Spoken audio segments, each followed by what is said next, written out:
মুস্তামিদ ওই ঘটনা কে না জানে। রাতের আধারে পানির জন্য চাইলেন, ছেলে পানি পাইল না, ছোট্ট মানুষ পানি আনতে কোথায় চলে গেল, এসে দেখে মা ঘুমানো, পানি নিয়ে দাঁড়ানো। রাত চলে গেছে, ফজরের পর দেখে ছেলে কাঁপে, হাতে পানি।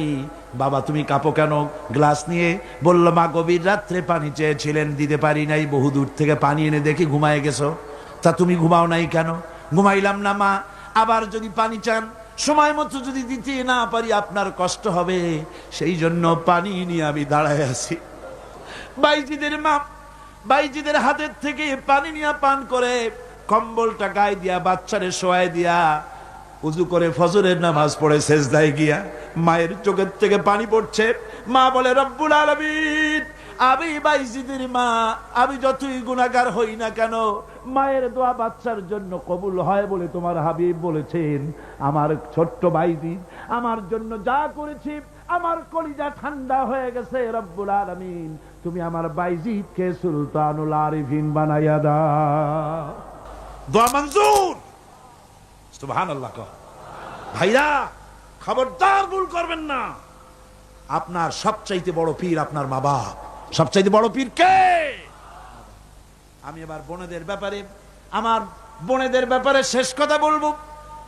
ইসলাম আপনাকে অধিকার দিয়েছে লেখাপড়া করার, প্রশাসনিক দায়িত্বশীল হওয়ার অধিকার আছে, আর্মিতে যাওয়ার অধিকার আছে, সব অধিকার আছে পুরুষের। যত অধিকার ইসলামী রাষ্ট্রে আপনার তত অধিকার, কোনোটা খাটো নাই। তবে ক্ষেত্র ভিন্ন, পর্দার সাথে থাকতে হবে।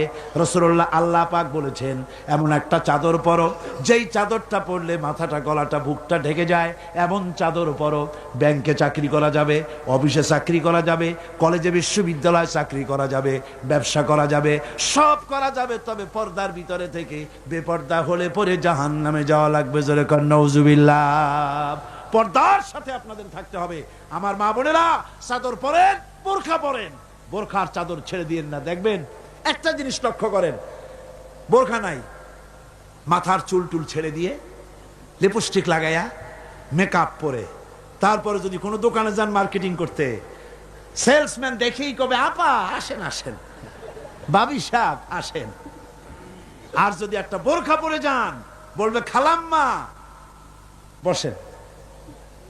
একটা অজানা একটা পুরুষ আপনারা আপা কইলো, ভাবি কইলো, এতে মজা না? আপনাকে খালাম্মা বলে সম্মান করলো, সম্মান কোনটায়? সুতরাং বোরখা পরেন, চাদর পরেন।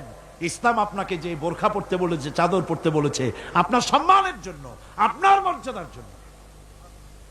মা বোনদের ব্যাপারে সর্বশেষ কথা, অনেকের বাড়িতে চাকর চাকরানি থাকে, কাজের মেয়েরা থাকে, কাজের ছেলেরা থাকে, থাকে না?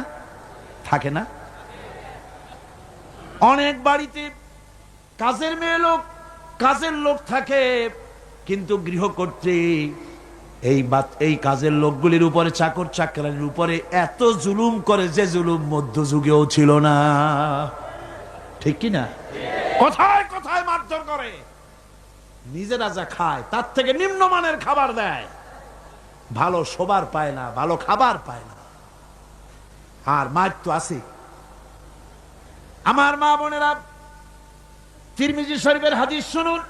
আল্লাহর নবী বলেছেন, শ্রমিকের উপরে, কাজের লোকদের উপরে যে অত্যাচার করবে, অধিকার আদায় করবে না, কিয়ামতের দিন সে আল্লাহর জান্নাতে যেতে পারবে না। আপনি যতই নামাজ রোজা করেন, আল্লাহর দরবারে জান্নাতে যাওয়া যাবে না, যেহেতু আপনি জুলুম করেছেন কাজের লোকদের প্রতি, শ্রমিকদের প্রতি। শ্রমিকের প্রতি জুলুম করা যাবে না।